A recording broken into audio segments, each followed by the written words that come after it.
Hello. How are you all doing today? Is that not a loaded question that we are asked, and so many times we just blaze right over that? Sometimes we don't really want to know the answer. But you have tuned in to the Healing Waters broadcast. I am your host, Marie Kennedy Groves. And I am so excited to bring back to you, by popular demand, our Chic Chat series.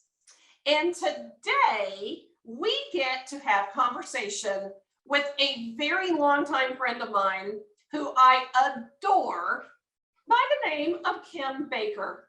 Kim, welcome, and thank you so much for joining me today. Oh, hi. So good to be here. I love spending time with you, Marie. So yeah, this is going to be fun. I already know. We always have fun. Yes. You know, I was thinking back, I always like to try to tell a personal story about the guests that I bring on here. And, but first of all, I just have to tell a little bit about you before I get to the personal story. So you're a wife to a minister, where you're currently pastoring a church in Georgia. Yes. You're a mother to seven. Yes. Seven biological children. Yes. Birthed them all. That's just amazing. You're a wellness advocate for a large company. Yes. You're a leader for women's Bible study groups. Yes. You co-counsel with your husband for couples counseling. Am I right on that? We sure do. Yes, we have a real passion for marriage counseling, and love that. You've been a homeschool mom for many years. Really, I think we were talking right before we came on the air. Like, this is the first year that you don't have a child that you're homeschooling. That is absolutely correct. I homeschooled the majority of the lives of all of my children. Yes. That's just insanely awesome. The most important thing of all is that you've been my friend for over 25 years. That is huge. Yes. Isn't that crazy? Mm-hmm. It is so crazy to think about that. Mm-hmm. And I remember, so here's my personal story. I remember meeting you and Scott before you guys were ever married. Yes. And we were in the same Sunday school class together at the church that we attended, and that's how I met you guys. Yes. So I literally feel like I have watched you guys' journey, and I know it has not been easy. I know it has not been an easy journey, but let me just tell you, you guys have navigated these waters of family, church planning, pastoring, relationship. And I know we don't see behind closed doors, but you guys have overcome so much and figured out how to just make it work. Thank you for that. I literally remember living in Charlotte, North Carolina. I remember Scott feeling called into full-time ministry right behind a time period where we went into nursing homes or a nursing home and preached every Sunday. And I led worship, and I am not a singer. And that's kind of where it all started. And then we ended up in Maine for 13 years. We started out church planting there. You're right. Man, those were hard waters. And then God took us to Florida, and then now Georgia. So yeah. That's amazing. And do I remember this part of your story correctly, that you did not think that you were going to be able to have kids? Yes, you are right about that. So when we first got married, well, all my life from teenage on, I had a lot of little female issues. Ovarian cysts. I had something, what they call complex ovarian cysts, that really tear up your ovaries and they scar up your ovaries. And I was told early on that I may not conceive. So when we were married, newly married, and we were praying about, like, do we come off birth control? What do we do? And we're in seminary and just kind of making those decisions. And we prayed and said like, well, God will take as many kids as you give us. But it was that mindset of we may not ever get pregnant. And I was scheduled for surgery, exploratory surgery, to go in and kind of deal with endometriosis and just kind of look around to see what all is going on because I was miserable. 2 weeks before surgery, we got pregnant with Rachel, our first. And my doctors were all like, this is amazing. This will stop all that endometriosis growth. This will bring healing to your body, but we had that mindset of this might be the only one. And then we even had complications a little ways through hers. I was exposed to some toxins, which long story short, she's the only child of ours with severe kind of eyesight issues. And we did find out that those toxins in that first trimester damaged her eyes. And but I ended up on bed rest with early contractions and all of that from that exposure.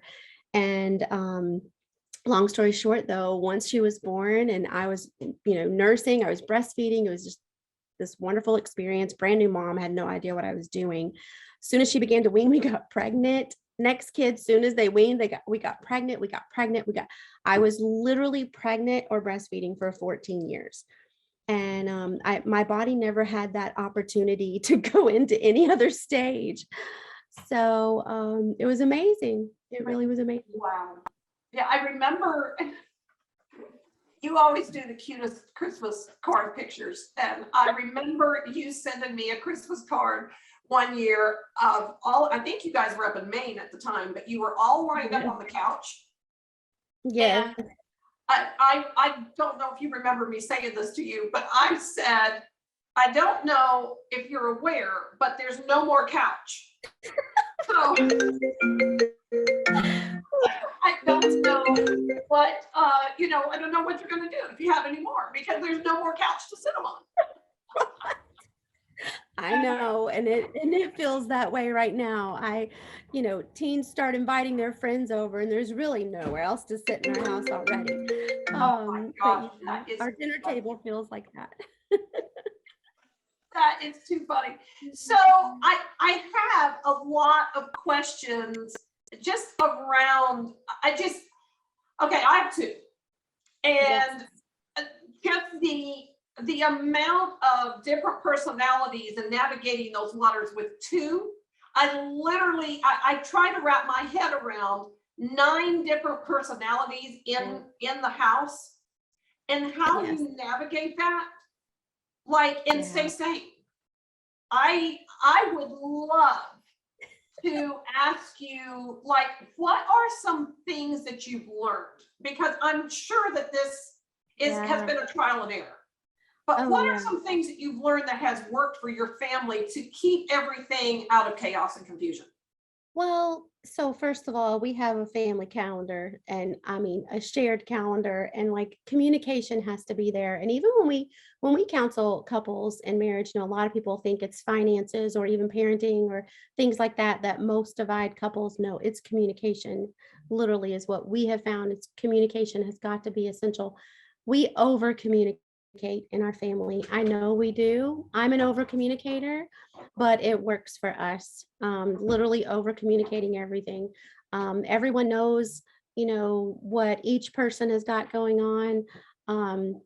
Probably one of the biggest strengths of our family is that at the end of the day, every single evening we are gathering in the living room. And I'm not saying we're perfect. There are those evenings that some aren't home, or whatever. And now we've got a kid that's in college, she's away. Now she's home on weekends some, but she's working. So, but at the end of the day, we always close our day together in the living room. We have what's called family devotion time.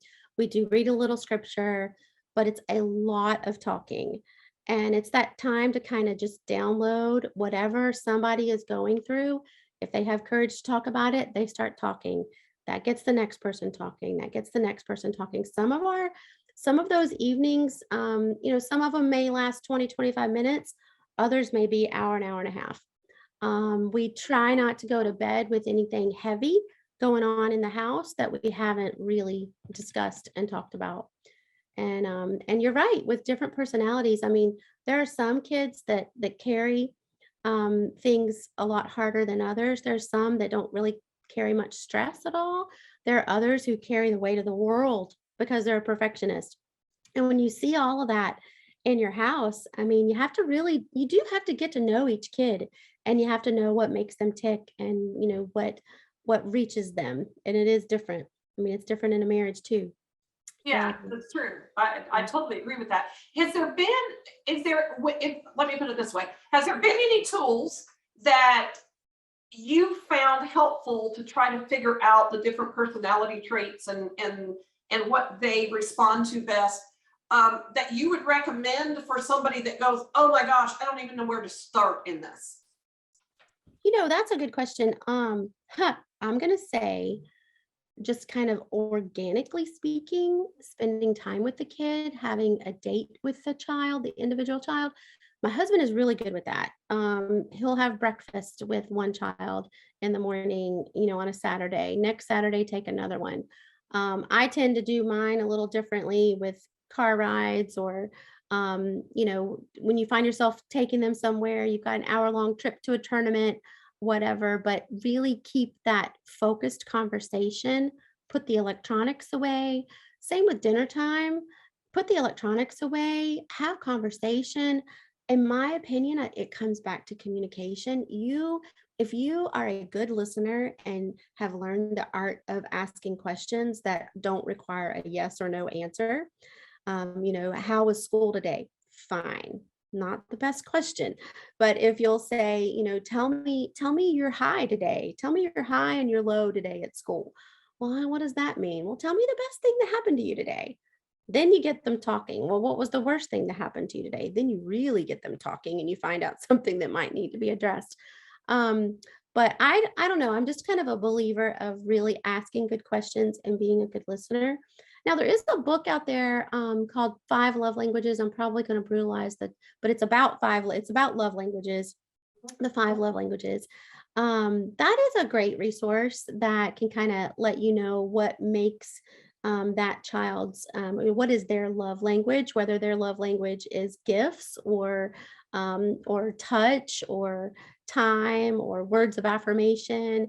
That's a nice little book, a little tool if you're looking for something like that to go through. But I say, as a mom, you have those instincts, and even as a dad, you do, of just asking questions, getting to know them, just kind of real and raw, and listening, a lot of listening. I sit on their beds, and I don't know, like, a lot of times people ask me what's the best advice you would give on staying close to your kids and getting to know them. My answer every time is, don't quit sitting on their beds. Because if Wow. you are welcome on their bed, if I'm always plopping at the end of their bed, if my teen girl comes in from what looks like maybe a hard day, and I know there's some drama going on, let's just face it, girls can be brutal.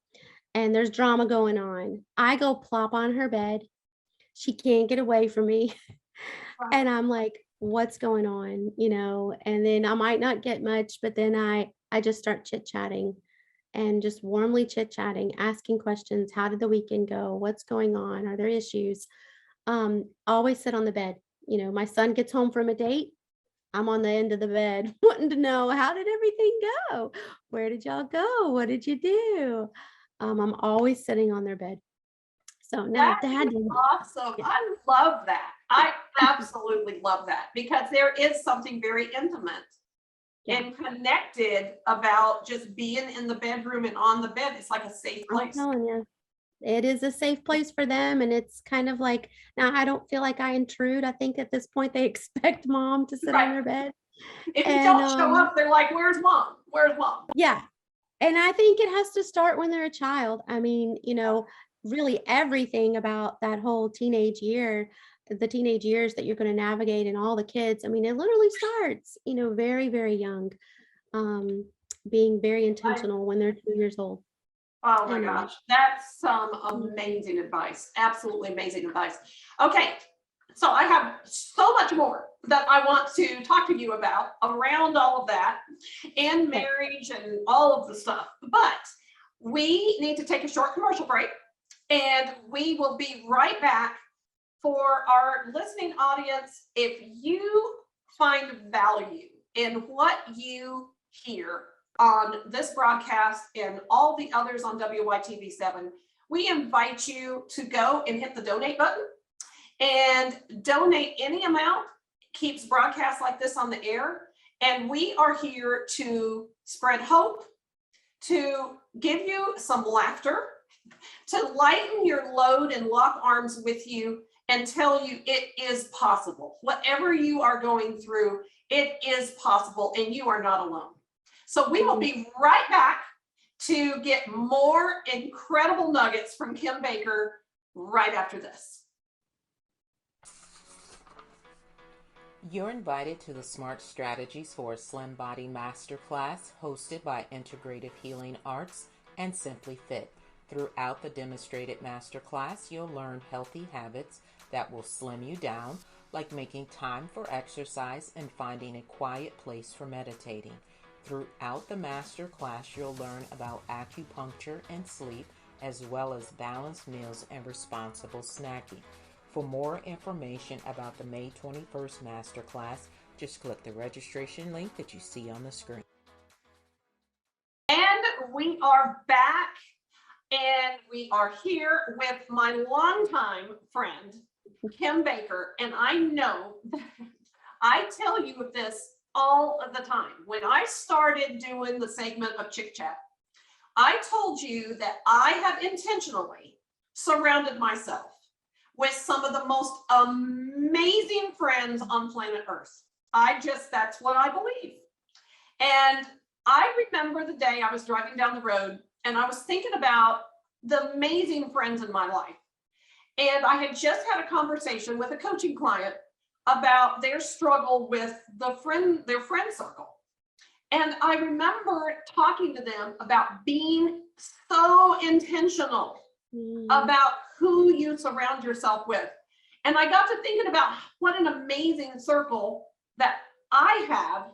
And I was like, how can I share my amazing circle with the world? And literally that's how Chic Chat was birthed. And I was like, you know what? I am going to bring on my amazing circle of friends, and we're just going to have conversations like we do, but we're going to do it where other people can share the experience as well. Because I just feel so blessed to have you in my life. Aww. So thank you for being willing to come on the air and allow people in on our conversations. Absolutely. Because they're awesome. And I glean so much from you every time I talk to you.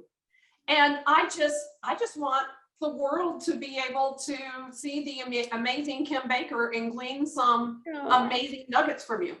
Oh, you are so sweet. Y'all, Marie is one of these friends that I can just be riding down the road and I'll have something I really want to share. I'll just pick the phone up and call her. And I know she's going to answer because we really don't talk a lot. But when we talk, we go deep and we go deep fast. And then we just get off the phone again for another few months. And what I love about our friendship, a lot of times people think, oh, well, friends, if you're intentional about your friendships and you have to talk like multiple times a week and you gotta, no, I love our friendship. There's been times, Kim, when we've gone years. I know. Yeah. Without speaking to each other. We may, like something on Facebook back and forth, but as far as talking, and we've gone years before, but then you're right. It's when we pick up that phone, we go deep. It's like no time has lapsed in between, and we pick right back up where we left off. And I think those friendships are extremely important. Yes, hang on to them. They're valuable. For sure. So we were talking right before the commercial break about just that you have 7 children, biological children. There's 9 of you in the house. Yes. And we were talking about how you are intentional with each one, trying to connect with each one and keep the conversations going and that type of thing.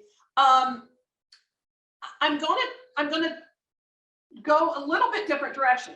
So with 7 kids, yes, how have you and your husband maintained the strong relationship Mm, that I mean, I know you, and I know that social media, you always are putting out, the yeah, best side of life.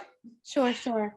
Of course. But I know that you and Scott have been uber intentional Yes. on your relationship. How have you navigated those waters with 7 kids and a million things going on? I'll tell you, I have to first give major props to my husband on that. He is the one that has been so intentional, to the point that I can remember when we had littles and my body was not my own. I was either nursing or pregnant. And trust me, like when you're a mama that is nursing and pregnant, I mean, you really don't want your body to be anything other than what it is. And here's this husband that, let's just face it, they have their needs. They want the date night, they want all this. And you're like, not that I'm not into it, but come on, somebody's attached to me all day long. Somebody's attached, somebody's always pulling at my leg. And when he gets home, I'm exhausted. I can literally remember back in those early hard years of all the littles and that mommyhood that seemed to take, the front seat. Him drawing a line and saying, look, I'm doing this because I love you. And I'm doing this because I know that we need it. We're getting a babysitter tonight. I trust them. We won't be gone long. We'll go somewhere local, but we're going to have a date. And then when we come home, we're going to have a date night in the home. And so that turned into an every Friday night thing for us, that a lot of times we weren't going out because there were years that we couldn't really afford to go, on nice dates. So we would have an in-home date night, and the kids knew that. We would usually get a movie for them, and mom and dad had a date night in their room. There were times that, it would be candlelight. My husband even bought lights for our room and would decorate the room at times. And we would have this, in-home date night. When COVID hit and nobody was going anywhere on those early stages, hey, we had date night. We had our in-home date night that we didn't struggle at all. I mean, he would buy things online, and we had Italian night, we had Chinese night. He has been extremely intentional on date nights with us. And when I say date nights, like, the movie is not a date night for us. It's talking. Again, it's communicating. It's asking each other, how was your day? How was your week? And not just those easy answers. It's like, what was your high? What was your low? What are you navigating with right now that is extremely hard? What's pushing you to your limits? What can I help you with? Is there something that's out of our reach that we need to find extra help for? What are the kids' struggles? What are your struggles? Like, we ask hard questions. But not only that, we try to just really ask fun questions, and we try to laugh and play and have fun. I mean, some date nights might consist of a nice restaurant, and you know, um, but other date nights might consist of just hanging out on the beach with your feet in the sand and a pizza. But we intentionally date. And I'll have to say, he set those boundaries like early on, when it was actually even uncomfortable to me. And even when it was kind of like, oh, really? Like, I'm such a mom right now. But once I would get to the date, I would be thankful. And it would take me a while to get there in my heart and in my mind, because I was all concerned about the infant, and then the 2-year-old, and the 4-year-old, and then the allergy that might be at home or whatever. But once I would get there and get in the moment, I would be thankful. So we're very intentional. That is amazing. That is amazing. And I know, and well, for me, communication is so important to me. Like, for me to feel connected with you, Yeah. I need communication. I need to feel Yes. like we're on the same page. Yes. And so everything that you just described just speaks to my soul Yes. and what I need in a relationship. It absolutely. And granted, those Friday night, but we have baseball games and volleyball, and all those seasons get really busy, and we look at our calendar, And if we can't get but one day night out of the month, we still will make it happen. And if it can't, and even lunch dates. I mean, there are times that we'll look and we'll be like, we haven't had a date in 3 or 4 weeks. That would be long. That'd be a while. That would be long for us. A month would be long for us. So, we'll find each other at lunch together. But once again, it's a lot of talking. And I'm going to tell you there are some couples that we meet with that really, really struggle getting started in doing that.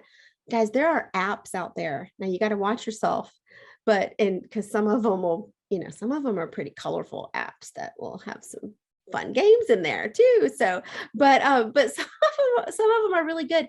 There are apps that will get you talking and give you fun date night questions that you can ask one another. We play games. Another thing that Scott and I do, we play games during our like at home date nights. We play games and we laugh and we beat each other in a game and get competitive and yeah, it's fun. It's fun. He's my best friend and we do things that that you would do with your best friend. Oh my gosh, I love that so much. And the part that you talked about with how intentional you guys are. Because I agree. I do think that's why I asked you the question. Is life comes in and takes over. And if you're not intentional, you will absolutely lose connection with each other. Yeah. Well, and one thing to remind yourself is that your kids are watching everything. And, first and foremost, I mean, I like for my kids to see me as a person I've got my priorities in line for myself. My priorities are reading my Bible. I like to be deep in God's word. I like to be in a Bible study. I like for them to know I enjoy spending time with my creator, right? I love for them seeing Scott and I having fun. I mean, we're intimate in front of the kids. We dance, we laugh, we play, we kiss. I mean, the kids know us to be playful and intimate around them. And I think that's healthy and good because that teenage girl, it sets up what they are looking for. Same as a teenage boy, it sets up what he's looking for. And not only that, but like to create that atmosphere of them seeing a good, healthy marriage, but to also create that atmosphere where the brothers and the sisters have an opportunity to be good brothers and sisters. Family game nights, getting out in the backyard and playing volleyball, going on walks, going to the beach, just playing board games, watching a movie. It's fine. Watch movies and popcorn. Just goofing off, having fun, finding a gym and playing some basketball, whatever. But teaching them to be good brothers and sisters as well. And just reminding yourself, you're raising adults, you're raising people that need to be good communicators and who need to love people well. Yeah. Oh my God, I love that. You need to love people well. Yeah. And you're right. I mean, you're teaching them how to have very strong connections. Yes. And how to create connections. And I agree with you, Kim. You are raising amazing kids that will duplicate, because kids duplicate what they see. Yes. Much more than what they hear. They do. They really do. And I can remember being out with one of my sons for a baseball tournament once, and we went in a restaurant and he opened the door for me. He got my napkins. He got my ketchup. He threw my trash away. And, we're leaving and we get home. And I said to Scott, I'm like, did you put him up to that? Like, did you teach him to do that? He's like, I don't know what you're talking about. And then it hit me so hard.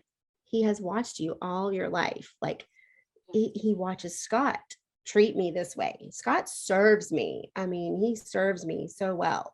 And there my son was, Joseph, totally serving me. And it was natural for him. So it was what he love that. Not what he was taught. My hat, it goes off to you and Scott, because you guys have navigated a very, very large family, with a million other things going on. And I know we haven't even touched the surface on all the stuff that you have going on in your life. But I wanted people to hear how you've navigated those waters, because we all struggle in the family area.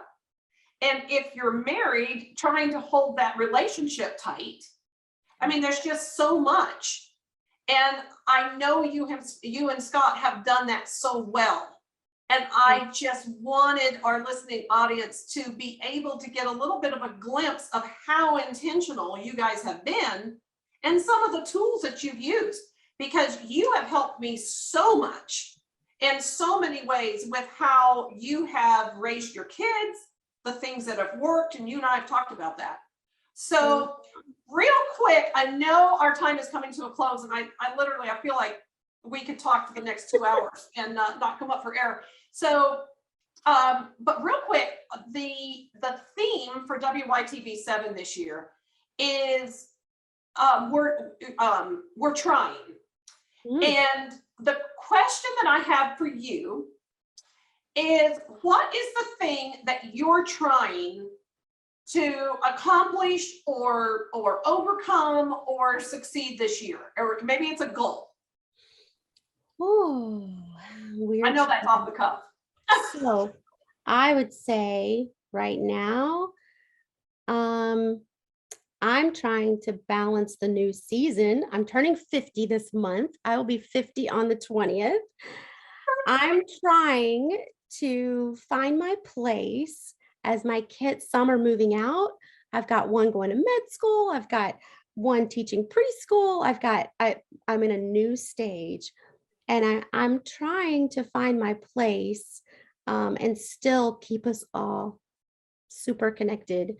And I would say as a family, I'm also actively trying to attain financial freedom.